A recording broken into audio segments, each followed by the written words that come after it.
Good evening, everybody. This thing got me tired as a dog. Been working on this for a few hours already. DVD controller is on the main board on this PS4.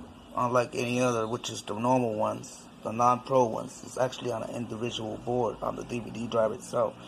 See, with this one, you can actually replace the DVD drive by itself without worrying about a board that's married to the motherboard itself.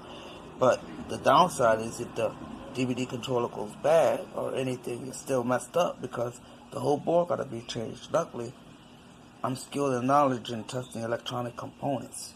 One of these fuses tests open, and one of them go to, you guessed it, the DVD controller chip, which also controls the motor driver and tells the motor to pull in the disc. I'm going to replace these fuses and see if it actually do the firmware and see if I get DVD response. I bet you I do. Stay tuned.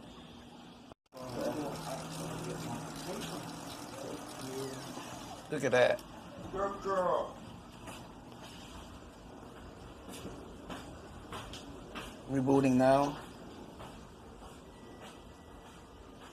I think we're okay. I just gotta figure out. Ooh, this is crazy the way this works.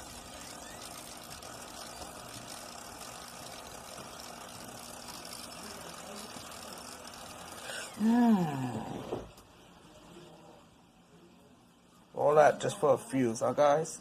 So next time you have a PS4 problem, a PS4 Pro problem, your DVD drive doesn't work, it don't update firmware, the main board is the problem. I think we're about to...